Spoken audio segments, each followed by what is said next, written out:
Welcome back. अस्सलाम वालेकुम students. आज हम पढ़ने जा रहे हैं chapter number 3 matrices and determinants book 1 का। इस चैप्टर को स्टार्ट करवाने से पहले मैं आपको ये चीज़ बता दूं कि ई कैट के लिए ये चैप्टर अभी तक का सबसे इम्पोर्टेंट चैप्टर है।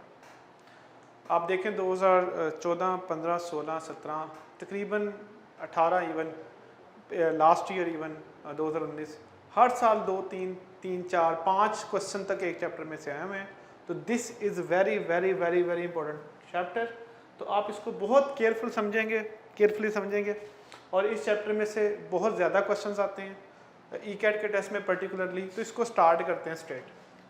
मैट्रिसेस एंड डिटरमिनेंट में सबसे पहले हमने डेफिनेशन करनी मैट्रिक्स की। मैट्रिक्स क्या होता है? आ रेक्टेंगुलर अरे ऑफ नंबर्स की रेक्टेंगुलर अरे enclose in a pair of square brackets. अरे का मतलब होता है अरेंजमेंट।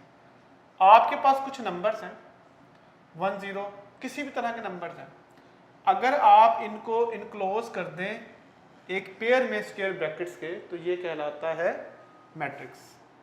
अब वो अरे किसी भी तरह की हो सकती है 2, -5, 1, तो ये भी क्या है? अरे है, इनक्लोज्ड है पेयर ऑफ स्क्वायर ब्रैकेट्स में, ये भी एक मैट्रिक्स है।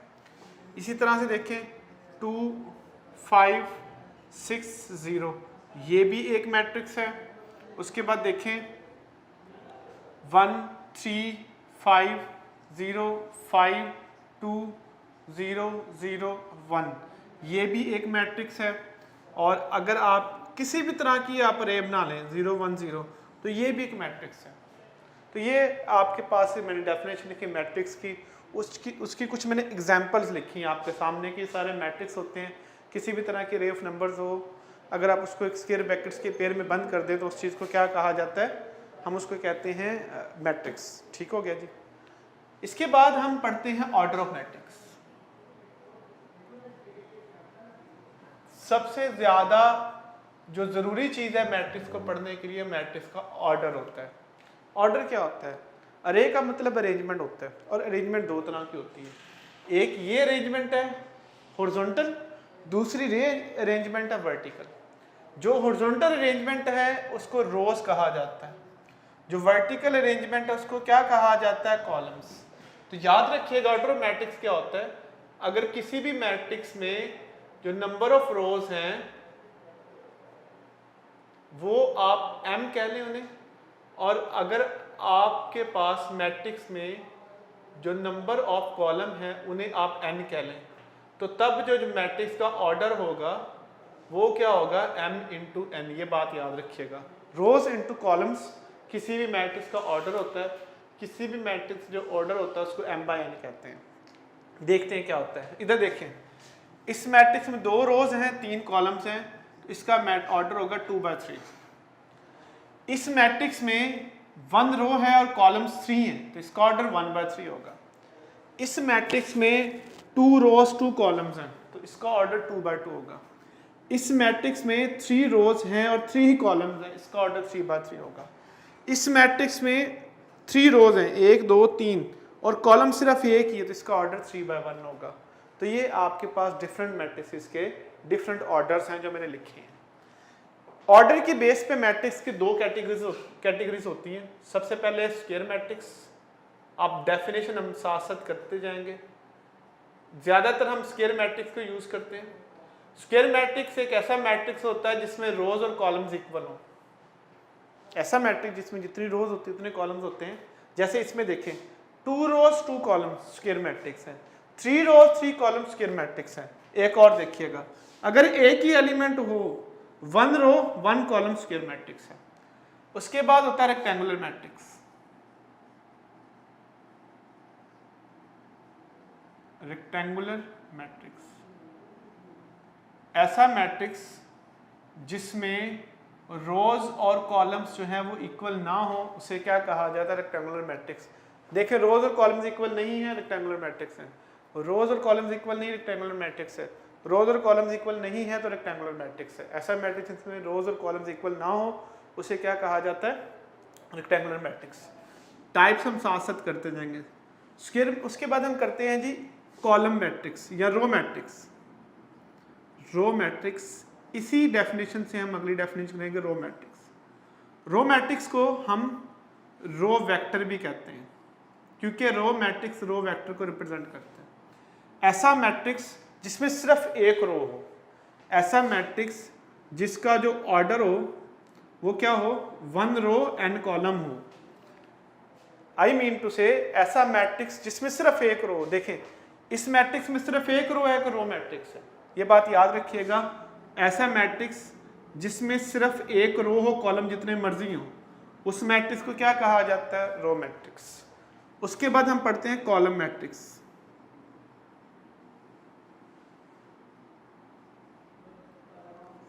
कॉलम मैट्रिक्स क्या होता है, कॉलम मैट्रिक्स को हम कॉलम वेक्टर भी कहते हैं।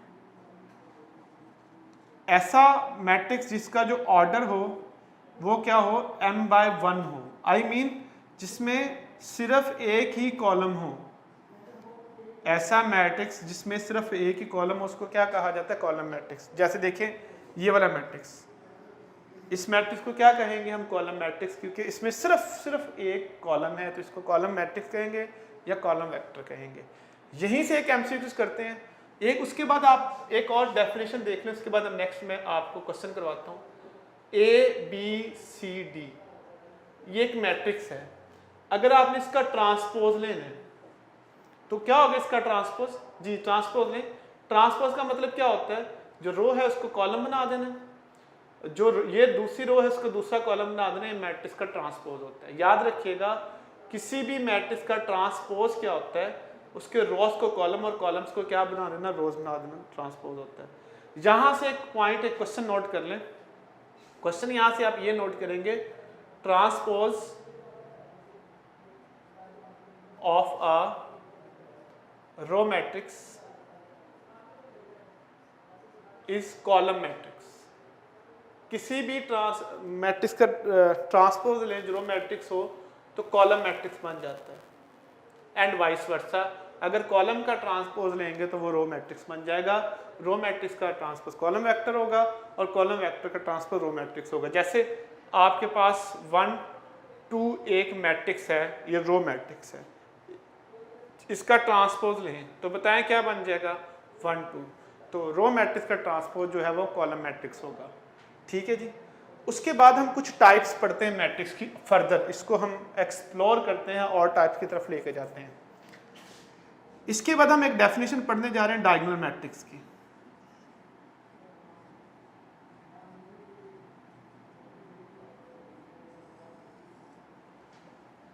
डायगोनल मैट्रिक्स क्या होता है, स्क्वायर मैट्रिक्स। पहली बात तो ये है कि डायगोनल मैट्रिक्स हमेशा स्क्वायर मैट्रिक्स होता है। Square matrix having at least one non-zero diagonal entries and rest of the are zero। ऐसा मैट्रिक्स जिसके डायगोनल के ऊपर कोई एक नॉन जीरो एलिमेंट हो, बाकी सारे एलिमेंट जीरो, से डायगोनल मैट्रिक्स कहते हैं। देखिए एग्जांपल देता हूँ, 1 0 0 0 -2 0 0 0 0। ये एक मैट्रिक्स मैंने लिखा है। इस मैट्रिक्स के डायगोनल के ऊपर सारे एलिमेंट जो हैं वो जीरो नहीं हैं और उसके अलावा सारे जीरो हैं। ऐसे मैट्रिक्स को क्या कहा जाता है, डायगोनल मैट्रिक्स कहा जाता है।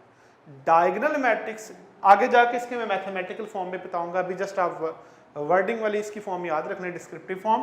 ऐसा स्क्वायर मैट्रिक्स जिसके डायगोनल के ऊपर कोई एक एलिमेंट नॉन जीरो हो, कोई एक भी। इवन अगर आप एक और एग्जांपल लिखें, 2 0 0 0 0 0 0 0 0, इस मैट्रिक्स का ये, अच्छा डायगोनल ये भी होता है, इसकी बात नहीं हम करनी, हमने सिर्फ मेन डायगोनल की बात करनी, ये वाला मेन डायगोनल होता है। इसमें देखें कि इसके डायगोनल के ऊपर सारे एलिमेंट जीरो नहीं है लेकिन डायगोनल के अलावा सारे जीरो हैं, तो ऐसे मैट्रिक्स को क्या कहा जाता है, डायगोनल मैट्रिक्स कहा जाता है। आगे जाके हम इनकी मैथमेटिकल फॉर्म भी पढ़ेंगे ऑब्वियसली। स्केलर मैट्रिक्स क्या होता है, ऐसा मैट्रिक्स जिसके डायगोनल के ऊपर सारी एंट्री सेम हों, और याद रखिएगा ये एंट्री 0 के अलावा कुछ भी हो सकती है, और ये एंट्रीज रियल नंबर होनी चाहिए। तो ऐसे मैट्रिक्स को क्या कहा जाता है? Scalar matrix. ऐसा मैट्रिक्स जिसके डायगोनल के ऊपर सारी एंट्रीज सेम हो, उसके अलावा सारी एंट्रीज क्या हो? 0 हो। तो ऐसे मैट्रिक्स को क्या कहा जाता है? स्केलर मैट्रिक्स कहा जाता है। उसके बाद हम बात करते हैं आइडेंटिटी मैट्रिक्स की।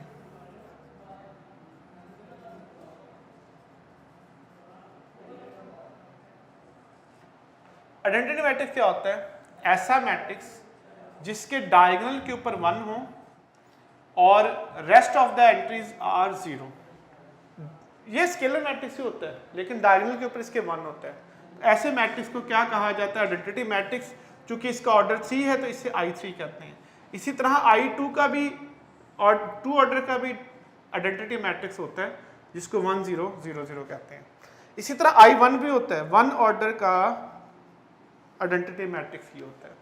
ठीक है, आइडेंटिटी मैट्रिक्स का ऑर्डर 1 2 3 कुछ भी हो सकता है। ऐसा मैट्रिक्स जिसके, ऐसा स्केलर मैट्रिक्स जिसके डायगोनल के ऊपर सारी एंट्रीज 1 हो, उस मैट्रिक्स को क्या कहा जाता है? Identity matrix. याद रखिएगा सारे मैट्रिक्स जो होते हैं वो स्केलर मैट्रिक्स होते हैं, जो अभी तक हमने पढ़े हैं। अब एक क्वेश्चन करते हैं जिससे रिलेटेड, जो पॉसिबल क्वेश्चन है। Number 1 5 0 0 5 is option number 1 scalar matrix, option number B diagonal matrix, option number C square matrix. आप लोग ये सोच रहे होंगे कि मैं इसका delta option all of these करूंगा, लेकिन ऐसा नहीं होगा। मैं इसका delta option all of these नहीं करूंगा, मैं इसका डी ऑप्शन रेक्टेंगुलर मैट्रिक्स करूंगा। कंफ्यूज हो गए होंगे आप लोग। ये तो सारी ऑप्शन ठीक है डी के अलावा। आप लोग सोच रहे होंगे इसका आंसर क्या है। देखें, कुछ लोग इसका आंसर फौरी तौर पे स्क्वायर मैट्रिक्स करेंगे, जो कि नहीं होगा। कुछ लोग इसका आंसर डायगोनल मैट्रिक्स करेंगे, जो कि नहीं होगा। कुछ सियाने लोग इसका आंसर स्केलर मैट्रिक्स करेंगे, जो कि करेक्ट आंसर होगा। क्यों? क्या? अच्छा, एंट्री टेस्ट में पता क्या होता है? एंट्री टेस्ट में सम टाइम ये होता है चारों ऑप्शन ठीक होती हैं। You have to choose the best answer. आपने बेस्ट ऑप्शन को चूज करना है। जैसे इस क्वेश्चन में देखिए, ये तीनों ऑप्शन ठीक है। क्या ये डायगोनल मैट्रिक्स है? ऑफ कोर्स है। क्या ये स्केलर मैट्रिक्स है? वो भी है। Excuse me. क्या ये स्क्वायर मैट्रिक्स है? वो भी है। सारे मैट्रिक्स है, तो फिर हम आंसर कौन सा चूज करेंगे? हम इसका आंसर स्केलर मैट्रिक्स ही चूज करेंगे। क्यों? मैं इसकी एग्जांपल देता हूं, फिर आपको ये बात समझ आ जाएगी। बताओ ये स्केलर मैट्रिक्स है? नो। आपका जवाब यही होगा। क्या ये डायगोनल मैट्रिक्स है? यस, ये डायगोनल मैट्रिक्स है, लेकिन स्केलर नहीं है। अच्छा, अब बताएं, ये स्केलर मैट्रिक्स है? Of course. अगर ये स्केलर मैट्रिक्स है तो डायगोनल भी तो है ना, स्क्वायर भी है। तो हर स्केलर मैट्रिक्स डायगोनल भी होता है, स्क्वायर भी होता है। इस वजह से ए आंसर चूज करने से हमारे सारे मसाइल हल हो जाते हैं। इसका जो करेक्ट आंसर है वो क्या बनेगा? डी आंसर बनेगा। आई होप कि आपको डेफिनेशन यहाँ तक क्लियर होगी होंगी। आगे भी डेफिनेशन हम कंटिन्यू करते हैं, और डेफिनेशन के साथ साथ हमारे क्वेश्चन जो है वो कंटिन्यू रहेंगे। लें जी, अगली डेफिनेशन करते हैं, फिर उससे रिलेटेड क्वेश्चन करेंगे हम। नेक्स्ट डेफिनेशन बताने जा रहा हूं मैं सिंगुलर मैट्रिक्स की। सिंगुलर मैट्रिक्स से पहले मैं आपको डिटर्मिनेंट बता देता हूं जी क्या होता है। डिटर्मिनेंट ऑफ, अभी हम 2x2 ऑर्डर मैट्रिक्स पढ़ेंगे।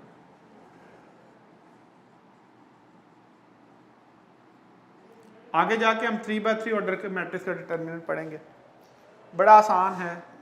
अगर एक मैट्रिक्स है A B C D, आपने इसका डिटर्मिनेंट लेना है, तो क्या होता है? आप इसको इससे मल्टीप्लाई करवा देते हो, AD माइनस इसको इससे मल्टीप्लाई कर देते हैं BC। तो ये मैट्रिक्स का डिटर्मिनेंट होता है।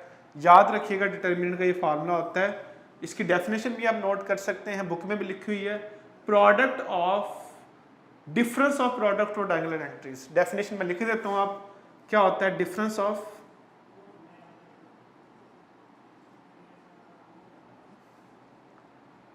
Products of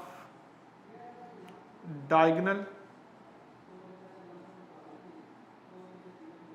entries. Diagonal entries की जो डिफरेंस है उनकी प्रोडक्ट्स का, उसको डिटर्मिनेंट कहते हैं। अच्छा, यहाँ से दो बातें नोट कर लें। अगर किसी भी मैट्रिक्स का डिटर्मिनेंट जीरो है तो ऐसे मैट्रिक्स को कहा जाता है सिंगुलर मैट्रिक्स।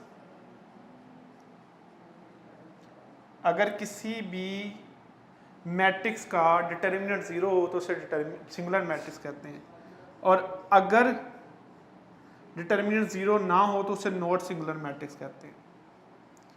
ये डेफिनेशन इंपॉर्टेंट है यूईटी के टेस्ट के लिए।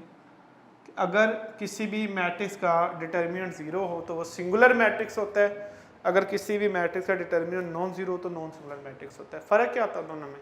याद रखिएगा, अगर सिंगुलर मैट्रिक्स हो तो वो इन्वर्टेबल नहीं होता, मतलब A inverse does not exist. Singular matrix का इन्वर्स नहीं होता। नॉन सिंगुलर मैट्रिक्स ऐसा मैट्रिक्स होता है जिसका जो इन्वर्स होता है वो एग्जिस्ट करता है। ये दोनों बातें आप याद रख लीजिएगा, सिंगुलर मैट्रिक्स का इन्वर्स एग्जिस्ट नहीं करता और नॉन सिंगुलर मैट्रिक्स का इन्वर्स जो है वो एग्जिस्ट करता है। इन्वर्स क्या होता है? Inverse of 2/2, inverse of matrix. एक इंपॉर्टेंट टॉपिक, आप इसको समझेंगे ध्यान से। किसी भी मैट्रिक्स का जो इन्वर्स होता है वो होता है 1/a का determinant into adjoint of a। ये इन्वर्स की डेफिनेशन है, और याद रखिए कि डेफिनेशन तभी ही वैलिड है जब हमारे पास जो मैट्रिक्स है वो कौन से वाला मैट्रिक्स होगा? इन्वर्टेबल होगा। इन्वर्टेबल मतलब नॉन सिंगुलर होगा, तो इसका इन्वर्स होता है। लेकिन यहाँ से क्वेश्चन करते हैं हम। ये बेसिकली ये वाला क्वेश्चन जो करवा रहे हो नस के टेस्ट में आया हुआ एक बार 2018 में। इफ a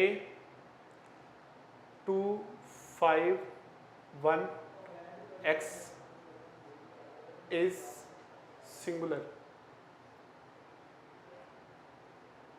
then आपने x की वैल्यू बतानी है।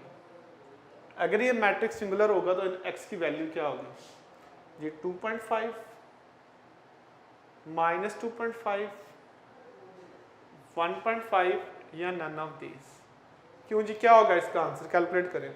डिटर्मिनेंट लेना, ले डिटर्मिनेंट 2x माइनस 5, तो a का डिटर्मिनेंट आ जाएगा 2x माइनस 5। सिंगुलर का मतलब क्या है? डिटर्मिनेंट जीरो है, x निकालना है, 2x इक्वल टू 5, x की वैल्यू क्या आ जाएगी आपके पास? इसको इससे डिवाइड कर दें तो 2.5 वैल्यू आ जाएगी। तो ये आंसर है जी, नोट कर लें आप इसे। अच्छा जी, आगे देखते हैं। अभी हमने पढ़ा इन्वर्स ऑफ मैट्रिक्स, किसी मैट्रिक्स का इन्वर्स हम कैसे मालूम करते हैं। उसके बाद हम देखते हैं जी एडिशन ऑफ मैट्रिसेस।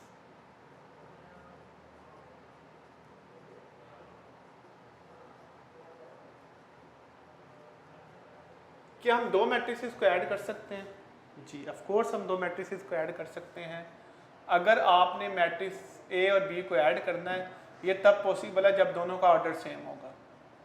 याद रखिएगा, दो मैट्रिसेस की एडिशन तब पॉसिबल है जब ए और बी का ऑर्डर क्या होगा? सेम होगा, और ए और बी का ऑर्डर भी वही आएगा जो ए और बी का ऑर्डर है। ए प्लस बी का ऑर्डर भी वही होगा। तो दो मैट्रिसेस कब ऐड हो सकते हैं? जब दोनों का ऑर्डर क्या होगा? सेम होगा। ये बात आपने याद रखनी है। यहाँ से क्वेश्चन कैसे आ सकता है? If 2 minus 1 5 6 plus x 0 1 5 equal to 5 minus 1 6 11, then आपने x की वैल्यू बतानी है कि x की वैल्यू कितनी है। ठीक है, ऑप्शन है जी -2, ऑप्शन है -3, ऑप्शन है 1, डेल्टा ऑप्शन 0। क्यों जी, क्या होगा इसका आंसर? सिंपल सा क्वेश्चन है कि हमने दोनों मैट्रिसेस को ऐड करना, कर लें। सिर्फ इन दोनों को ऐड करने बहुत है। 2 प्लस x को ऐड करेंगे तो आंसर किसके इक्वल आ जाएगा? 5 के इक्वल आएगा। तो यहाँ से आप x की वैल्यू निकालने क्या आ जाएगी? -3। तो इस क्वेश्चन का आंसर जो होगा -3 होगा। ठीक है, आसान, बिल्कुल आसान सा क्वेश्चन। नेक्स्ट देखते हैं मल्टीप्लिकेशन ऑफ मैट्रिसेस।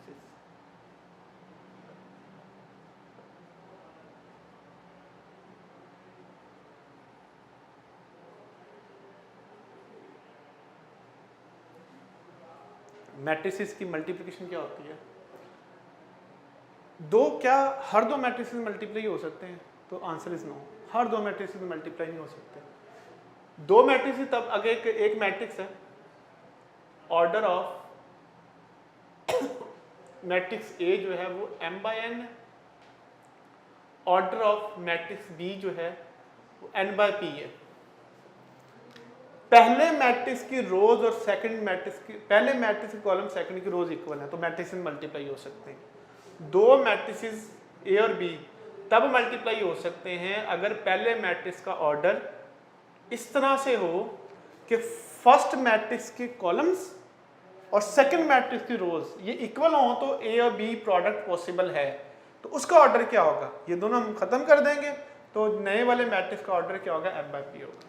तो याद रखिएगा दो मैट्रिक्स तब मल्टीप्लाई हो सकते हैं जब पहले मैट्रिक्स के कॉलम्स और दूसरे की रोज इक्वल हो। क्वेश्चन देखिएगा, इफ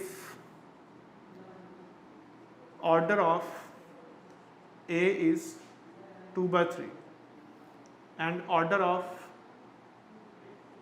B is 2/3, देन आपने ऑर्डर बताना है ऑफ A B ट्रांसपोज का is option number 1 not possible, option B 2/3, option C 2/2, option D none of these. हाँ जी, क्या आंसर होगा? आपने किसको किससे मल्टीप्लाई करवाना है? आपने ए को बी के ट्रांसपोज से मल्टीप्लाई करवाना है। तो आप ए का ऑर्डर लिखें, बताएं क्या ऑर्डर है? 2/3। बी के ट्रांसपोज का ऑर्डर क्या होगा? रिवर्स हो जाएगा बच्चों। जब बी का ट्रांसपोज लेंगे तो ऑर्डर 3/2 हो जाएगा, 2/3 की जगह पर क्या हो जाएगा? 3/3। अब देखें ये रोज ये कॉलम्स इक्वल है तो क्या ऑर्डर बचा बाकी? 2/2। इस क्वेश्चन का जो आंसर है वो क्या बनेगा? सी बनेगा। तो हर दो मैट्रिक्स तब मल्टीप्लाई हो सकते हैं जब फर्स्ट के कॉलम्स और सेकंड की रोज जो इक्वल हो।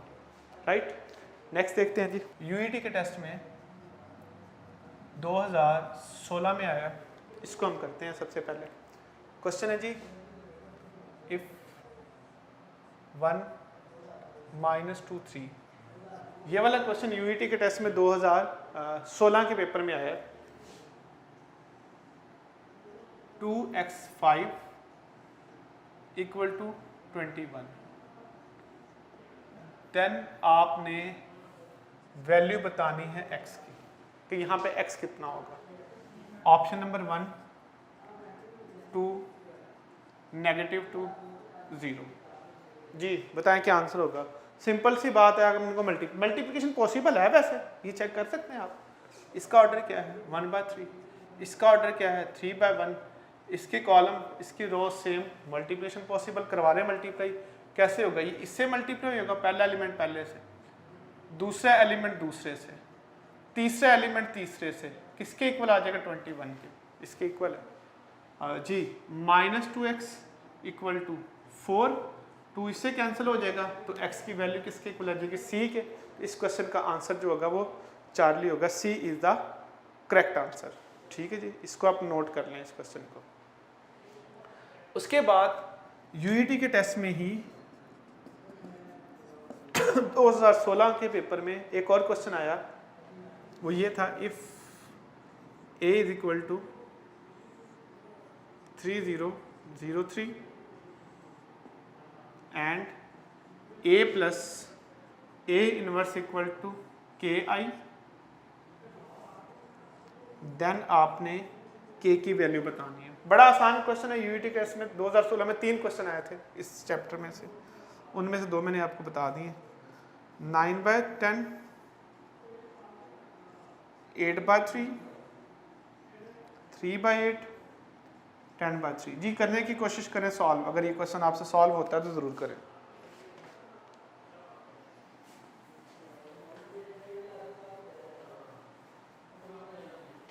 जी किया सॉल्व आपने?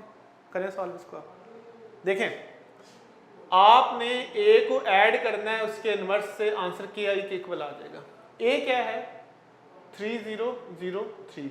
इनवर्स मालूम करने का तरीका मैंने आपको सिखाया, नहीं तो इसका एक और शॉर्टकट भी बता देता हूँ। अगर मैट्रिक्स स्केलर मैट्रिक्स हो या डायगोनल मैट्रिक्स हो तो इनवर्स आप वैसे ही मालूम कर लें। देखिए 3 का इनवर्स क्या होगा? 1/3, 0 0 1/3।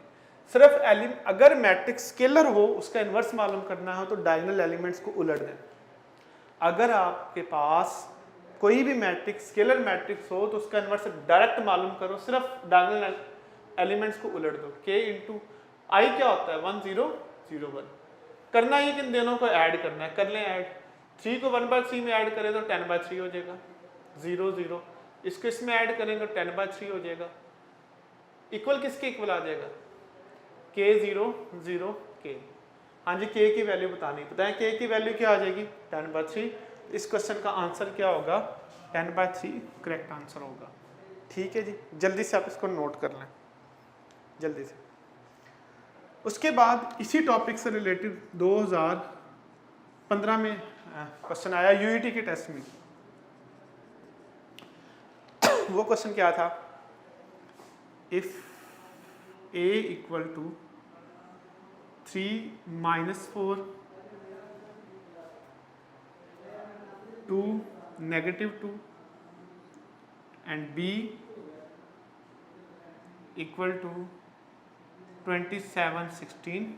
दो मैट्रिसेस दिए हुए थे, एक स्केलर मैट्रिक्स था एक बी मैट्रिक्स था, एंड a एक इक्वेशन दी हुई थी ax equal to B. Then आपने बताना था x की वैल्यू। ऑप्शन थी 5 - 3, बीटा ऑप्शन थी -3 5, डेल्टा ऑप्शन थी 5 -2, delta option none of this.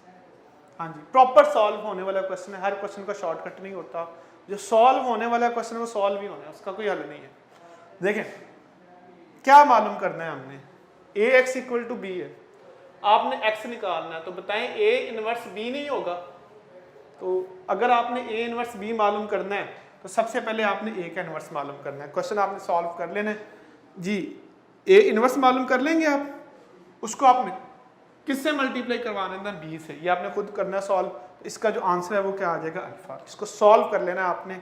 सबसे पहले क्या मालूम करेंगे आप, a का डिटर्मिनेंट मालूम करेंगे, उसके बाद a का एडजॉइंट मालूम करेंगे, उसके बाद इन्वर्स मालूम करेंगे 1/a determinant into adjoint of a। ये थोड़ी सी आपको मैं प्रैक्टिस दे रहा हूँ, इसकी आपने इन्वर्स की प्रैक्टिस कर लेनी है।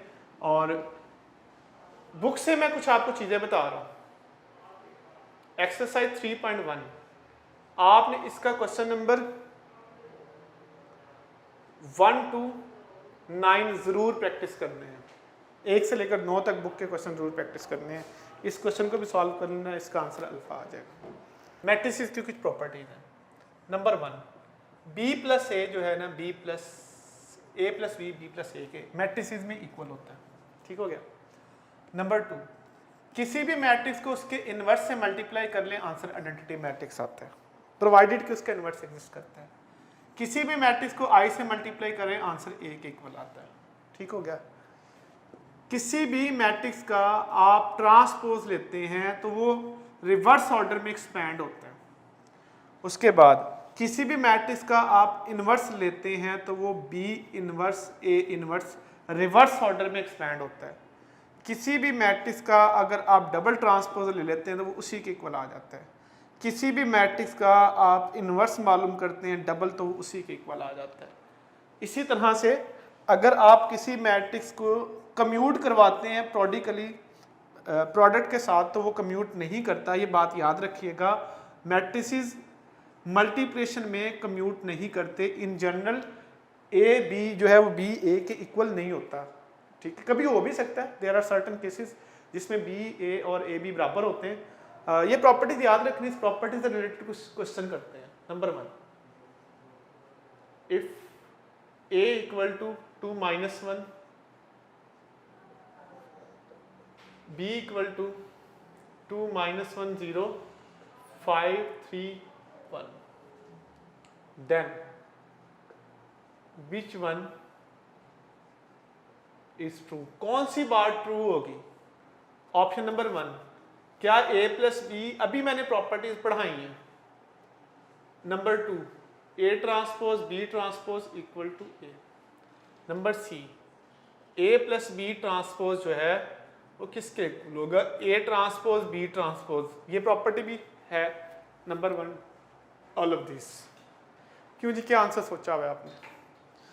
यकीनन आप लोगों ने इसका आंसर डी किया होगा, जो कि गलत होगा। डी आंसर नहीं है इस क्वेश्चन का। इस क्वेश्चन का आंसर बनता है बी। अब आप हैरान हो गए होंगे कि ये कैसे, अभी तो सर ने बताया है कि a प्लस बी प्लस ए एक होता है, नो डॉट होता है। जितनी भी हम प्रॉपर्टीज पढ़ रहे हैं सारी कंडीशनल प्रॉपर्टीज होती हैं, डिपेंड करती है ऑर्डर पे, डिपेंड करती है मैट्रिक्स की टाइप पे। अब देखें ये आंसर क्यों ठीक नहीं है, ए और बी ऐड ही नहीं हो सकते। ए का ऑर्डर क्या है 2/2, इसका ऑर्डर क्या है 2/3, ये ऐड ही नहीं हो सकते, तो ना ये प्रॉपर्टी वैलिड है ना ये प्रॉपर्टी वैलिड है। इसका मतलब है आंसर जस्ट बीटा होगा। आई होप आपको समझ आ गई होगी कि प्रॉपर्टीज में क्वेश्चन कैसे आता है। आगे देखें, अब जरूरी नहीं कि हर क्वेश्चन ऐसा हो, सम टाइम ऐसे भी क्वेश्चन आ सकता है। If a equal to 3 4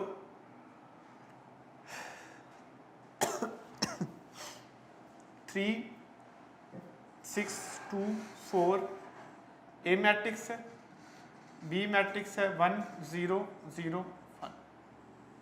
then इसी तरह का क्वेश्चन यूनिटी के टेस्ट में 2015 में आया, विच वन इज ट्रू। अब आपने आंसर गौर से देना है। Number 1 A double inverse equal to A, बीटा ऑप्शन है A B inverse equal to A B inverse A inverse. Number C B double inverse equal to B. Number D all of these. हाँ जी, अब all of these आप answer कर सकते हैं। सोचें क्या आंसर होगा, करें आंसर सोच के आप। तो आपने डेफिनेटली इसका आंसर सोचा होगा वंस अगेन ए, जो फिर नहीं होगा, इसका आंसर डी नहीं होगा। कैसे नहीं होगा? मैंने आपको बताया जितनी भी प्रॉपर्टीज है वो डिपेंड करती है मैट्रिक्स के टाइप पे। अब जरा ए का आप डिटर्मिनेंट चेक करें। पहली ऑप्शन है ए का इनवर्स आपने बताना है। ए का इनवर्स तब होगा जब उसका डिटर्मिनेंट होगा नॉन जीरो। ए का इनवर्स चेक करें, 12 - 12, ये क्या हुआ? ए का डिटर्मिनेंट जीरो आ गया तो इसका इनवर्स ही नहीं होगा। जब इनवर्स नहीं होगा प्रॉपर्टी कैसी? देखें, इसमें ए का इनवर्स है, ये प्रॉपर्टी भी नहीं है, इसमें ए का इनवर्स है, ये प्रॉपर्टी भी नहीं है, तो करेक्ट आंसर सी होगा। बी का इनवर्स एग्जिस्ट करता है, जो कि बी ही होगा, राइट। तो बी का इनवर्स किसके इक्वल होगा? बी के। नेक्स्ट देखें, जहां तक आपने इसको डिटेल से प्रॉपर्टीज को पढ़ लेना है। अब हम अगला टॉपिक देखते हैं जो है कि determinant of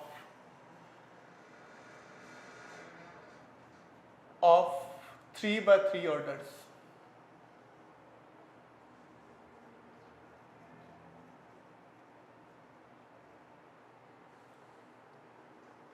three by three order matrix का जो डिटर्मिनेंट है वो हमने पढ़ना है, ठीक है। आपको पता है 3/3 ऑर्डर का मैट्रिक्स का डिटर्मिनेंट कैसे एक्सपैंड करते हैं। मैं इससे रिलेटेड कुछ प्रॉपर्टीज आपको बताना चाहता हूँ, उस प्रॉपर्टी से रिलेटेड जो हम क्वेश्चंस करेंगे, ठीक है। जैसे आपके पास ये आसान सा क्वेश्चन है 1 0 2 0 1 3 5 1 2, तो हर एक स्टूडेंट को इसको एक्सपैंड करना आता है। आपने सीख लेना इसको एक्सपैंड करना। कैसे एक्सपैंड करते हैं जी? सबसे पहले ये वाले एलिमेंट सेलेक्ट करते हैं, अगर आपको याद हो, इसको इससे मल्टीप्लाई करवाते हैं, माइनस इसको इससे मल्टीप्लाई कराते हैं, माइनस का सिंबल आता है, फिर ये -1 आता है, फिर इसको इससे मल्टीप्लाई करवाते हैं और इसको इससे मल्टीप्लाई करवाते हैं, +2, इसको इससे मल्टीप्लाई करवाते हैं, इसको इससे मल्टीप्लाई करवाते हैं। तो डिटर्मिनेंट को आप 3/3 ऑर्डर को एक्सपैंड कर सकते हैं। लेकिन हमने 3/3 ऑर्डर की कुछ प्रॉपर्टीज है वो पढ़नी, कुछ शॉर्टकट्स हैं प्रॉपर्टीज को यूज करते हुए जिनको हम पढ़ेंगे, आप उनको याद करेंगे तो डेफिनेटली उनके लिए क्वेश्चन सॉल्व करना आसान हो जाएगा। देखिए डिटर्मिनेंट नंबर 1, अगर क्वेश्चन ऐसे आ जाता है -2 4 5 0 1, याद रखिएगा जब भी कोई बड़ा डिटर्मिनेंट आएगा ना आपके पास पेपर में, तो उसमें कोई ना कोई ट्रिक होगा जो आपने उस वक्त पिक करके आंसर देना होगा। ऑप्शन है जी इसकी 1, ऑप्शन है 8, ऑप्शन है 0, ऑप्शन है none of these। हाँ जी बताएं क्या आंसर होगा इसका? बड़ा आसान है, इसका आंसर सी है। ये कैसे सॉल्व किए बगैर आप आंसर दे सकते हैं। देखें, किसी भी मैट्रिक्स में अगर 2 रोज बिल्कुल सेम हो जाएं या 2 कॉलम्स बिल्कुल सेम हो जाए तो उसका आंसर हमेशा 0 होता है। याद रखिएगा किसी भी डिटर्मिनेंट के अंदर अगर कोई सी दो रो सेम हो जाए या कोई से दो कॉलम सेम हो जाए तो उसका आंसर हमेशा क्या होता है, 0 होता है। आपने उसको कैलकुलेट भी नहीं करना होता। बिल्कुल इसी टॉपिक से रिलेटेड यूईटी के टेस्ट में लास्ट ईयर क्वेश्चन आया था, वो ये था,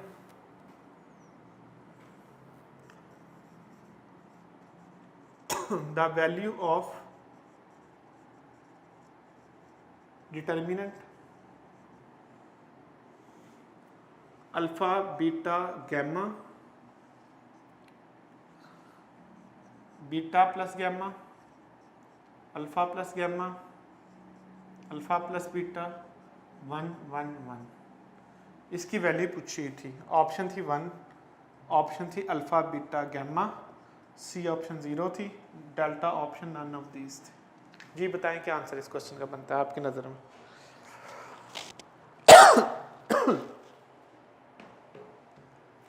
हाँ जी, इसका आंसर बनेगा जी 0। इस क्वेश्चन का आंसर बनेगा 0। किस तरह से 0 है, देखें आप इन दोनों कॉलम्स को ऐड कर दें, ठीक है। इस क्वेश्चन के लिए दोनों कॉलम्स को ऐड करें, बताएं क्या बनेगा। ये अल्फा बीटा गैमा बनेगा, ये भी अल्फा बीटा गैमा बनेगा, ये भी अल्फा बीटा गैमा बनेगा, ये beta plus gamma, alpha plus gamma, alpha plus beta 1 1 1। इसमें से कॉमन क्या आ रहा है, अल्फा बीटा गैमा कॉमन आ रहा है, alpha plus beta plus gamma common ले लें, क्या बचेगा 1 1 1, beta plus gamma, alpha plus gamma, alpha plus beta 1 1। क्या बात पता चली, देखें दो कॉलम सेम नहीं हो गए। हमने कहा था अगर दो रो सेम हो जाए या दो कॉलम सेम हो जाए तो आंसर हमेशा क्या होता है, 0। तो इस क्वेश्चन का आंसर भी ऑब्वियसली 0 ही होगा क्योंकि दो कॉलम अल्टीमेटली सेम हो गए। याद रखिएगा, याद करने वाली बात ये, अगर दो रोज या दो कॉलम सेम हो जाए तो आंसर 0 होता है। उसके बाद देखें एक और क्वेश्चन, -1 5 0 1 2, इसका डिटर्मिनेंट बताना है आपने। 0 3 2 1 5, -1 5 0 1 2 3 6 7 8 1। जी ऑप्शन 0, ऑप्शन है 1, ऑप्शन सी है -1, ऑप्शन डी है नन ऑफ दीज। क्या आंसर होगा, जल्दी से आंसर तक आप पहुंच जा सकते हैं। जल्दी कर रहे हैं आप लोग, क्योंकि आपने इसका आंसर, मुझे पता है मैं आप लोगों को देख रहा हूं यहां से खड़ा हुआ, आपने इसका आंसर एक ही है जो कि नहीं है। आपने सोचा ये कि इसके दो रो सेम है तो आंसर 0 है। भाई दो रो सेम होने से आंसर 0 होता है अगर वो स्क्वायर मैट्रिक्स का डिटर्मिनेंट हो, क्योंकि डिटर्मिनेंट सिर्फ स्क्वायर मैट्रिक्स का एग्जिस्ट करता है और किसी भी मैट्रिक्स का डिटर्मिनेंट जो है एग्जिस्ट नहीं करता। अब कैसे, देखिए इसका ऑर्डर क्या है, इसका ऑर्डर है 4/5, तो ये डिटर्मिनेंट एग्जिस्ट नहीं करता तो नन ऑफ दीज आंसर है। डिटर्मिनेंट का एग्जिस्ट होना जरूरी है इसके लिए। एक और क्वेश्चन देखें, 2 0 0 0, -1 5 0 0, 1 0 1 0 0 0 0 1, -1। आपने डिटर्मिनेंट बताना है। क्या आपको 4/4 ऑर्डर का डिटर्मिनेंट एक्सपेंड करना आता है? ऑफ कोर्स नहीं आता, तो फिर हम इसको कैसे सॉल्व करेंगे? जरूरत नहीं सॉल्व करने की।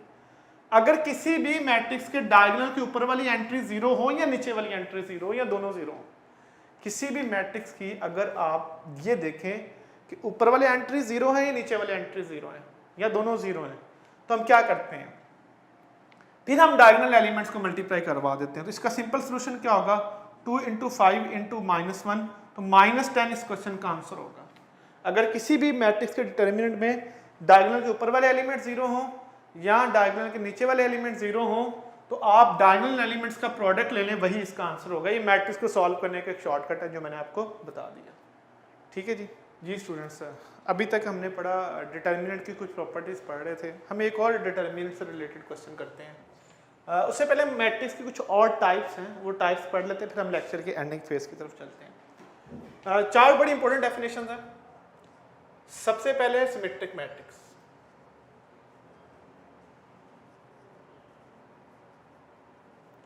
आप सबको सिमेट्रिक मैट्रिक्स की डेफिनेशन आती होगी।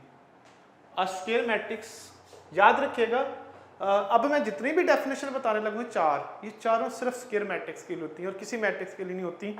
हमने चार डेफिनेशन पढ़नी है, ये चारों डेफिनेशन सिर्फ और सिर्फ कौन सा मैट्रिक्स के लिए वैलिड है, स्क्वायर मैट्रिक्स के लिए। ठीक है, मैं यहाँ पे लिख देता हूँ, all these definition are for square matrix. A square matrix A is said to be number 1 symmetric. कोई भी स्क्वायर मैट्रिक्स सिमेट्रिक तब होगा जब A का ट्रांसपोज लेंगे वो A के इक्वल आ जाएगा। Number 1 definition. नंबर 2 डेफिनेशन है स्क्यू सिमेट्रिक मैट्रिक्स की। सिमेट्रिक मैट्रिक्स किसी भी मैट्रिक्स का ट्रांसपोज लें, अगर वो उसके नेगेटिव के इक्वल आ जाएगा तो उसे स्क्यू सिमेट्रिक मैट्रिक्स कहते हैं। Number next, Hermitian matrix.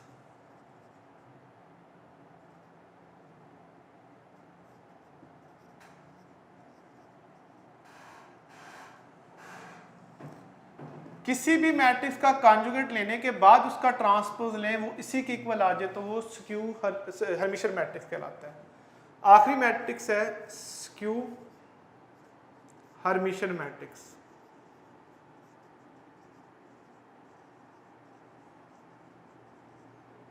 Skew Hermitian matrix क्या है? अगर किसी भी मैट्रिक्स का कॉन्जुगेट लेने के बाद ट्रांसपोज लें, अगर उसके नेगेटिव के इक्वल आ जाए तो उसे हम कहते हैं स्क्यू हर्मिशन मैट्रिक्स। क्या कहते हैं हम उसे? Skew Hermitian matrix.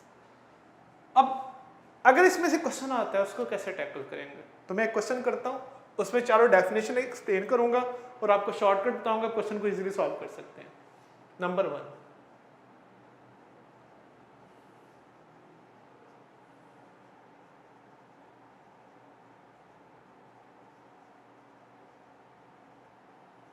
कौन सा मैट्रिक्स सिमेट्रिक है? मैं 4 ऑप्शन दूंगा और उन्हीं चारों ऑप्शंस में मैं आपको हर चीज एक्सप्लेन कर दूंगा कि आप इजीली किसी भी क्वेश्चन को सॉल्व कर सकते हैं। बीटा ऑप्शन है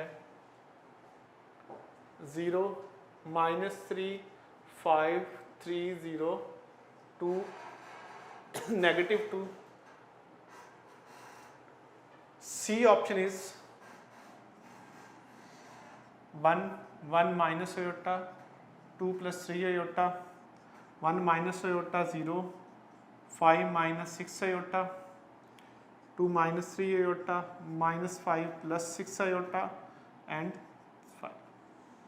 And D option is that 0, 2 - 3 iota, 4 + 5 iota, -2 - 3 iota 0, 3 - 4 iota, 4 - 5 iota, -3 - 4 iota 0।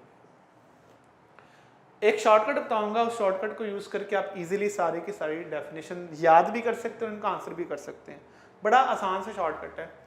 Shortcut ये कि आपने किसी भी मैट्रिक्स को देखकर बताना है कि वो क्या है। देखें, किसी मैट्रिक्स चेक करना है वो क्या है तो उसका डायगोनल देख लो। अब इस मैट्रिक्स का डायगोनल आपने देखा, जैसा एलिमेंट इधर है बिल्कुल वैसा ही इधर है। पता क्या मैं शॉर्टकट क्यों बता रहा हूँ? मैट्रिक्स का अगर क्वेश्चन बहुत आसान भी आए तो वो आसान नहीं होता। क्यों? मैट्रिक्स को आपने लिखना तो हम एक वैल्यू नहीं लिखनी है, आपने 9 वैल्यूज लिखनी है, तो वो लिखने में इतना टाइम लग जाता है कि आपके पास क्वेश्चन को सॉल्व करने का टाइम बचता ही नहीं है। तो इसके लिए क्या करते हैं हम? इसके लिए हम ये करते हैं कि हम शॉर्टकट ये सीखते हैं। इधर देखें, इस मैट्रिक्स का आप डायगोनल देखें, जो एलिमेंट इधर है वही इधर है, जो एलिमेंट ये इधर है वही इधर है, जो एलिमेंट इधर है वही इधर है, सेम एलिमेंट ऊपर नीचे, तो ये मैट्रिक्स सिमेट्रिक है। तो सिमेट्रिक मैट्रिक्स को चेक करने का तरीका ये है कि डायगोनल के ऊपर नीचे वाले एलिमेंट जो होंगे वो क्या होंगे? सेम होंगे, तो इसका आंसर ए होगा।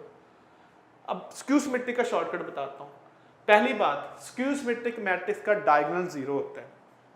स्क्यू सिमेट्रिक मैट्रिक्स का जो डायगोनल है वो क्या होता है? 0 होता है, हमेशा 0 होता है। जो एलिमेंट इधर है उसका नेगेटिव इधर होगा, जो एलिमेंट इधर है उसका नेगेटिव इधर होगा, जो इधर है यहाँ पे उसका उलट इधर होगा, तो ये स्क्यू सिमेट्रिक मैट्रिक्स होता है।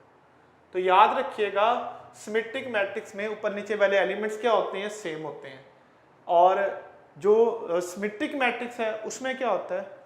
उसमें एलिमेंट सेम होते हैं। स्क्यू सिमेट्रिक मैट्रिक्स में दूसरे का नेगेटिव होते हैं। हर्मिशन मैट्रिक्स की तरफ आ जाते हैं। और याद रखिएगा स्क्यू सिमेट्रिक मैट्रिक्स में डायगोनल 0 होता है, हमेशा मैट्रिक्स में डायगोनल रियल नंबर होता है, और जो एलिमेंट यहां पर है उसका कॉन्जुगेट यहां पर होगा। देखें, जो एलिमेंट यहां पर है उसका कॉन्जुगेट उसके अपोजिट साइड पे है, जो एलिमेंट यहां पे है उसका कॉन्जुगेट इस साइड पे है। तो ये इस मैट्रिक्स को क्या कहा जाता है, ऐसे मैट्रिक्स को कहा जाता है हर्मिशन मैट्रिक्स। तो ये मैट्रिक्स को देखकर आप बता सकते हैं हर्मिशन है। दोबारा मैं बता रहा हूं ये वाली बातें, सिमेट्रिक मैट्रिक्स में एलिमेंट सेम होते हैं, डायगोनल जो मर्जी हो। स्क्यू सिमेट्रिक मैट्रिक्स में डायगोनल 0 होता है, एलिमेंट्स एक दूसरे के नेगेटिव होते हैं। हर्मिशन मैट्रिक्स में डायगोनल रियल होना मस्ट है और ऊपर नीचे वाले एलिमेंट्स एक दूसरे का नेगेटिव होते हैं। स्क्यू हर्मिशन की बात करते हैं। स्क्यू हर्मिशन मैट्रिक्स में डायगोनल 0 होता है और ऊपर और नीचे वाले एलिमेंट्स में सिर्फ रियल नंबर का साइन डिफरेंट हो तो वो बाकी नंबर सेम होता है, सिर्फ रियल नंबर का साइन डिफरेंट होता है। इधर देखें, यहाँ पे -4 है, यहाँ पर 4 है, यहाँ पे -4 है, यहाँ पे 4 है, तो ये स्क्यू हर्मिशन मैट्रिक्स होता है। आई होप कि आपको स्क्यू हर्मिशन मैट्रिक्स की जो डेफिनेशन है वो बेसिक समझ आ गई होगी। नेक्स्ट चलते हैं, definition rank of a matrix.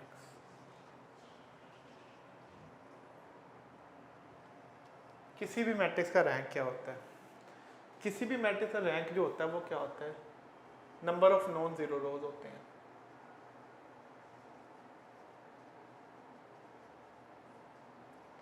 rows when matrix is in echelon form और reduced echelon form। अगर कोई भी मैट्रिक्स एचिलॉन फॉर्म में हो या रिड्यूस एचिलॉन फॉर्म में हो तो जो नंबर ऑफ नॉन जीरो रोज है वो रैंक होती है। क्या मतलब है, एक मैट्रिक्स मैं लिखता हूँ 1 2 5 0 0 1 0 0 0। ये देखिए ये मैट्रिक्स एचिलॉन फॉर्म में है, इसकी 2 रोज हैं जो नॉन जीरो हैं, एक जीरो है, तो इसका जो रैंक होगा वो कितना होगा, 2 होगा। रैंक होता है नंबर ऑफ नॉन जीरो रोज है। अब सवाल ये पैदा होता है कि जब क्वेश्चन आएगा, जैसा कि यूईटी के टेस्ट में पिछले साल भी रैंक का क्वेश्चन आया, प्यास के टेस्ट में भी आता है, यूईटी और प्यास के टेस्ट में ये अक्सर क्वेश्चन आता है। लास्ट ईयर भी रैंक का क्वेश्चन आया था, प्यास के टेस्ट में 2015 2018 में 2-3 बार रैंक का क्वेश्चन आया। ऐसे क्वेश्चन आता है, द रैंक ऑफ मैट्रिक्स 2 5 3 1 5 3 2 0 1। किसी भी मैट्रिक्स का रैंक बताना है तो मैं आपको रैंक निकालने का शॉर्टकट बता रहा हूँ। आपको हर बार कैलकुलेट नहीं करना पड़ेगा, पूरी एचिलॉन फॉर्म या रिड्यूस एचिलॉन फॉर्म नहीं बनानी पड़ेगी, आप शॉर्टकट यूज करके रैंक कैलकुलेट कर सकते हैं। देखिए जब भी रैंक का क्वेश्चन आएगा ना, आपने रिड्यूस एचिलॉन फॉर्म नहीं बनानी, वैसे ही बता सकते हैं। कैसे, आपने एक डिटर्मिनेंट बनाना है, ठीक है, एक डिटर्मिनेंट बना लेना है। क्या डिटर्मिनेंट बनाना है, इधर देखें, इन दोनों को ग्रुप करना है आपने 2 1, ये हमारा स्टेप नंबर 1 है। इसका पहले इसके साथ पेयर बनाना है 5 5, ठीक है। फिर आपने इसी 2 1 का इन दोनों के साथ पेयर बनाना है। बात समझ आ गई आप लोगों को? दोबारा सुनो, इन दोनों का पेयर बनाना है 2 1 को। पहले आपने इसका डिटर्मिनेंट छोटा सा इसके साथ लिखना है, फिर आपने इन दोनों का डिटर्मिनेंट इसके साथ लिखना है। फिर आपने क्या करना है, फिर आपने इन दोनों को पेयर करना है 2 और 2 को। पहले आपने इसे इन दोनों के साथ लिखना है 5 और 0 के साथ। फिर आपने क्या करना है, इन दोनों को 2 और 2 को 3 और 1 पहले और तीसरे एलिमेंट के साथ लिखना है। ये पहला स्टेप हो गया, इसको कैलकुलेट करना। दोबारा सुन लो, पहले आपने इन दोनों को इकट्ठा करना है, इन दोनों के साथ लिखना है, फिर आपने इन दोनों को इन दोनों के साथ लिखना है, फिर आपने इन दोनों को इन दोनों के साथ लिखना है, फिर आपने इन दोनों को इन दोनों के साथ लिखना है। कैलकुलेट कर लेना आंसर क्या है जी। क्या आंसर आ जाएगा इसका, 10 5 5। क्या आंसर आ जाएगा, 6 3। क्या 0 10 2 और -4। ले जी, पहला स्टेप हो गया। अगर पहले स्टेप में, अब देखिए क्या सारे एलिमेंट 0 आए हैं इसके? नहीं, सारे एलिमेंट 0 नहीं है। फॉर एग्जाम्पल अगर पहले स्टेप में सारे के सारे एलिमेंट 0 नल मैट्रिक्स आ जाता तो इसका रैंक 1 होना था, इसका रैंक क्या होता है 1 होता। अगर पहले स्टेप में 0, जिस स्टेप में 0 आ जाए वही रैंक है। पहले स्टेप में 0 आया इसका, यहाँ सारे एलिमेंट 0 नहीं ना है, अगर सारे एलिमेंट 0 हो जाते रैंक 1 होता। फिर बात सुन लें, पहला स्टेप किया, अगर पहले स्टेप में सारे एलिमेंट 0 आ गए तो रैंक जो होता वो 1 होता। अब सारे एलिमेंट 0 नहीं है, नॉन 0 है, तो स्टेप 2 करना पड़ेगा। स्टेप 2 क्या है? स्टेप 2 ये है कि इन दोनों को ग्रुप करो 5 10, ठीक है, इन दोनों के साथ। अब तो एलिमेंट 2 बच गया ना, तो इनका आपस में ही कर लें। क्या बनेगा? -20 और -30 -50। क्या अब 0 आया? अगर फॉर एग्जांपल इस स्टेप में 0 आ जाता तो इसका रैंक 2 होना था, इसका रैंक क्या होना था 2। अब इस स्टेप में भी 0 नहीं आया, इसका मतलब इसका रैंक क्या होगा? थर्ड स्टेप करने की जरूरत नहीं, इसका रैंक 3 है, तो इसका आंसर 3 होगा। देखो पहले स्टेप में सारे एलिमेंट 0 आ जाए रैंक 1, इसकी 3 रोज है तो 3 रैंक पॉसिबल है, या 1 रैंक होगा या 2 होगा या 3 होगा। अगर 3 रोज हैं तो रैंक 3 पॉसिबल है, या रैंक 1 होगा या रैंक 2 होगा या रैंक क्या होगा 3 होगा। अब देखें पहले स्टेप में 0 आ जाता जो कि नहीं आया, अगर सारे एलिमेंट 0 हो जाते चारों तो रैंक 1 था, नहीं आया तो दूसरा स्टेप किया, इन दोनों को ग्रुप करके आपने इसको इसके साथ इसको इसके साथ, रैंक -50 आया, इसका मतलब है रैंक 2 भी नहीं है तो 3 होगा, ठीक है। तीसरा स्टेप करने की कभी भी जरूरत नहीं पड़ेगी, 2 स्टेप में पता चल जाएगा। अगर सेकेंड स्टेप में यहां पर 0 आ जाता तो फिर रैंक कितना होता? 2 होता, फिर 3 स्टेप करने की जरूरत नहीं पेश आती।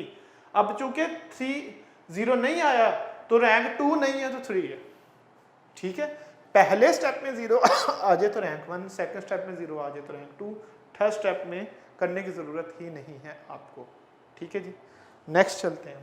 ये बेसिक थ्योरेटिकल पोर्शन जो आपने एज इट याद करना है, क्योंकि इसमें एज इट क्वेश्चन आता है यूईटी के टेस्ट में। सिस्टम ऑफ लीनियर इक्वेशन, आपको पता है सिस्टम ऑफ लीनियर इक्वेशन क्या होता है? इधर देखें ax1 bx2 cx3, ठीक है। आपके पास 3 वेरिएबल्स हैं, आप बेशक इनको x y z का नाम दे दें, ठीक है। जैसे आप ये लिख लें a1x plus b1y plus c1z equal to k1, a2x plus b2y plus c2z equal to k2, a3x plus b3y plus c3z equal to k3। ये जो इक्वेशंस का सेट है इसको सिस्टम ऑफ लीनियर इक्वेशन कहते हैं। 2 तरह का होता है, अगर इक्वल में सारे 0 हो जाए, मतलब k1 भी 0 हो जाए, k2 भी 0 हो जाए, k3 तीनों 0 हो जाए तो होमोजेनियस सिस्टम होता है। आई मीन अगर इक्वल में सारे 0 0 हो जाए तो वो क्या कहलाता है? होमोजेनियस सिस्टम कहलाता है। अगर आप इक्वल में 0 नहीं है तो नॉन होमोजेनियस सिस्टम कहलाता है। होमोजेनियस सिस्टम 2 तरह का होता है। होमोजेनियस सिस्टम ऐसा सिस्टम होता है जिसमें बी मैट्रिक्स पूरा का पूरा क्या हो जाए? नल मैट्रिक्स हो जाए, 0 मैट्रिक्स हो जाए, तो उसको कहा जाता है होमोजेनियस सिस्टम। होमोजेनियस सिस्टम 2 तरह का होता है, या इसका ट्रिवियल सोल्यूशन होगा या इसका नॉन ट्रिवियल सोल्यूशन होगा। ट्रिवियल सोल्यूशन का मतलब होता है 0 सोल्यूशन, अगर सारी वैल्यू 0 हो जाए तो उसे ट्रिवियल सोल्यूशन कहते हैं। ट्रिवियल सोल्यूशन तब होगा जब डिटर्मिनेंट नॉट इक्वल टू 0 होगा ए का। नॉन ट्रिवियल सोल्यूशन तब होगा जब ए का डिटर्मिनेंट इक्वल टू 0 होगा। ये तो बात होगी नॉन होमोजेनियस की, बात खत्म हो गई है। नॉन होमोजेनियस सिस्टम 2 तरह का होता है, ये कंसिस्टेंट भी हो सकता है, इनकंसिस्टेंट भी हो सकता है। कंसिस्टेंट सिस्टम ऐसा सिस्टम होता है जिसका सोल्यूशन एग्जिस्ट करता है, और ये एक ऐसा सिस्टम होता है इनकंसिस्टेंट जिसका कोई सोल्यूशन नहीं होता, नो सोल्यूशन। अगर नो सोल्यूशन होगा तो इनकंसिस्टेंट होगा, सोल्यूशन होगा तो कंसिस्टेंट होगा। कंसिस्टेंट हो तो 2 तरह का सोल्यूशन होता है, उसको आपने सारी बातें याद करनी है, इस पे क्वेश्चन हम लेटर ऑन करेंगे। नंबर 1, अगर यूनिक सोल्यूशन या इनफाइनाइट सोल्यूशन। अगर सिस्टम कंसिस्टेंट हो तो 2 तरह के सोल्यूशन हो सकते हैं, या वो यूनिक सोल्यूशन होगा या इनफाइनाइट सोल्यूशन होगा। यूनिक सोल्यूशन होगा तो डिटर्मिनेंट 0 होगा, इनफाइनाइट सोल्यूशन होगा तो यूनिक सोल्यूशन होगा डिटर्मिनेंट नॉट इक्वल टू 0 होगा, यूनिक सोल्यूशन होगा तो डिटर्मिनेंट 0 होगा। ये पहली कंडीशन है। सेकंड कंडीशन असल में इंपॉर्टेंट है, rank of A equal to rank of A B augmented matrix है। ऑगमेंटेड मैट्रिक्स क्या होता है? देखें ये सिस्टम है ना, अगर मैं इसके कोएफिशिएंट लिख लूं a1 b1 c1, a2 b2 c2, a3 b3 c3, अगर इसी मैट्रिक्स में मैं आपके ये वाले नंबर भी लिख दूं तो इसे ऑगमेंटेड मैट्रिक्स कहते हैं। क्या कहते हैं? Augmented matrix A B. तो ये होता है ऑगमेंटेड मैट्रिक्स। अगर कोएफिशिएंट के साथ इनको भी लिख दें, अगर आपके पास ए का ऑगमेंटेड मैट्रिक्स और नंबर ऑफ वेरिएबल तीनों बातें इक्वल हो तो यूनिक सॉल्यूशन होगा। अगर ए का रैंक ए बी के रैंक के बराबर हो लेकिन नंबर ऑफ वेरिएबल्स लेस हो तो इनफाइनाइट सॉल्यूशन होगा। और अगर रैंक ही बराबर ना हो तो सॉल्यूशन होगा ही नहीं। तो याद रखिएगा, सॉल्यूशन होने के लिए रैंक का बराबर होना जरूरी है।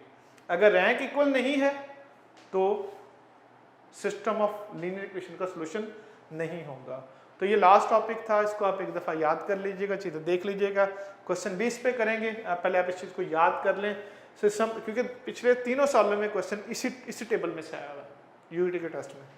तो देख लें दोबारा इसको, होमोजेनियस सिस्टम या ट्रिवियल सॉल्यूशन या नॉन ट्रिवियल सॉल्यूशन। ट्रिवियल होगा डिटरमिनेंट नॉट इक्वल 0 होगा, नॉन ट्रिवियल होगा डिटरमिनेंट 0 होगा।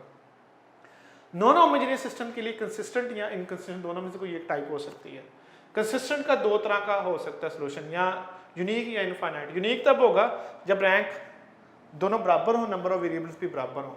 इनफाइनाइट तब होगा जब रैंक बराबर हो लेकिन नंबर ऑफ वेरिएबल्स लेस हो। इनकंसिस्टेंट तब होगा जब रैंक ऑफ ए और रैंक ऑफ ए भी इक्वल होगा। ठीक है, अब इस पे हम क्वेश्चन भी कर लेते हैं क्योंकि इससे रिलेटेड यूईटी के टेस्ट में पिछले 3 सालों में इसी से रिलेटेड क्वेश्चन आया हुआ है।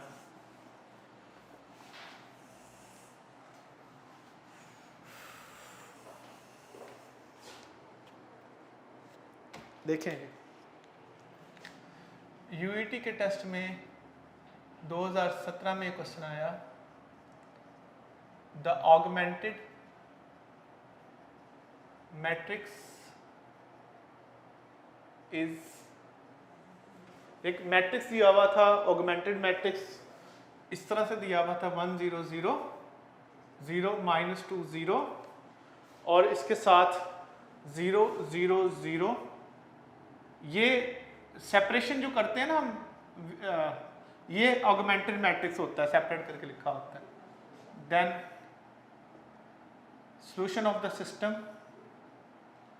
solution of the system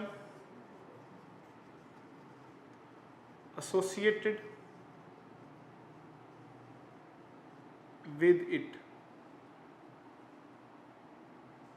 is, कैसा सॉल्यूशन होगा? ऑप्शन यूनिक सॉल्यूशन होगा,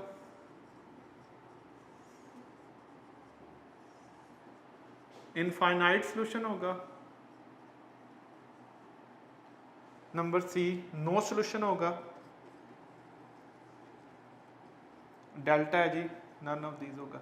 अभी मैंने बताया रैंक चेक करना है, रैंक मैंने पहले बता दी। इधर देखो, ये इतना मैट्रिक्स होता है ए, इतने मैट्रिक्स को क्या कहते हैं? ए मैट्रिक्स कहते हैं, जो मैंने रेड के साथ किया हुआ है। और ये जो पूरा मैट्रिक्स है जो ब्लू के साथ मैं कर रहा हूँ, ये अगर पूरा का पूरा मैट्रिक्स लिखेंगे तो इसे ए बी कहेंगे, ऑगमेंटेड मैट्रिक्स कहेंगे। अभी मैंने बताया, देखें जरा, ए का रैंक चेक करें, इसमें ए का रैंक 1 2 2 रो 0 है, तीसरी 2 रो नॉन 0 है, तीसरी रो क्या है? 0 है। तो ए का रैंक 2 होगा। समझ आ गई? रैंक मैंने पहले बता दिया रैंक क्या होता है। रैंक होता है जितनी रो 0 ना हो वही रैंक होता है। इधर देखिए एक पूरी रो 0 है तो रैंक इसका 2 है। ये हो गया इतने मैट्रिक्स, इसको छोड़ दें, इसका रैंक चेक करो कितना रैंक इसका? 1 रो 0 है, 2 नॉन 0, रैंक 2 होगा। अब इस पूरा मैट्रिक्स का रैंक चेक करो, इसको जरा मैं छोड़ता हूँ, देखिए इसको भी छोड़ता हूँ। अब देखिए इसको इधर पूरा मैट्रिक्स चेक करें, इसको ये रो नॉन 0, ये रो नॉन 0, ये भी नॉन 0, तो इसका रैंक 3 नहीं होगा। रैंक बराबर नहीं है तो इसका सोल्यूशन नो सोल्यूशन होगा। ये बात समझ आ गई आप लोगों को? एक और एग्जांपल देता हूँ, एक ऑगमेंटेड मैट्रिक्स लिखता हूँ 5 0 0 1 0 0 0 3 3 5 1। देखो इसका सोल्यूशन क्या होगा? ये बात गौर से सुननी है। ए का रैंक कितना है? 3, यहाँ पे कोई वैल्यू कर दें, 3 रैंक है। अब पूरे मैट्रिक्स का रैंक देखें, इस पूरे मैट्रिक्स का 1 2 तीनों रोज नॉन 0 है। इसका क्या मतलब है? इसका सोल्यूशन यूनिक होगा। तो समझ आ गई आपने रैंक से सोल्यूशन कैसे बताना है। ये यूईटी के टेस्ट में 2 बार क्वेश्चन आया हुआ है। तो इसका सोल्यूशन नो सोल्यूशन होगा। क्यों नो सोल्यूशन होगा? दोबारा सुन लो, ए का रैंक बनता है 2, पूरे मैट्रिक्स का रैंक बनता है 3, तो इसका जो सोल्यूशन होगा वो नो सोल्यूशन होगा। लें जी स्टूडेंट्स, चैप्टर 3 हमारा कंप्लीट हुआ है। कल हम इसकी इंशाल्लाह डिस्कशन करेंगे। आपने इस पूरे चैप्टर को सॉल्व कर लेना है और सिर्फ लेक्चर प्रिपेयर कर लें, this is more than enough. अगर आप लेक्चर प्रिपेयर पूरा कर लेते, लिख लेते पूरे लेक्चर को, तो आप यूईटी में इसको इजीली अटेम्प्ट कर सकते हैं। मैं आपको ये बात बड़ी गारंटी से कहता हूँ, पूरा लेक्चर आप सॉल्व करें, पूरा लेक्चर तैयार करें, पेपर इसी से रिलेटेड होगा, इसी से रिलेटेड। आपने इसको अच्छी तरह से लेक्चर को देख लेना है। मैंने अपने 10 साल के एंट्री पढ़ाते हुए मुझे हो गए हैं मैंने यही सीखा है कि जो लेक्चर्स होते हैं ना, वो सबसे ज़्यादा इंपॉर्टेंट होते हैं। इस वजह से आपने इस लेक्चर को ज़रूर देखना है। इंशाल्लाह ताला हम कल इसकी डिस्कशन करेंगे और इसका टेस्ट आपने सॉल्व करना है। ठीक है, thank you students, thank you very much.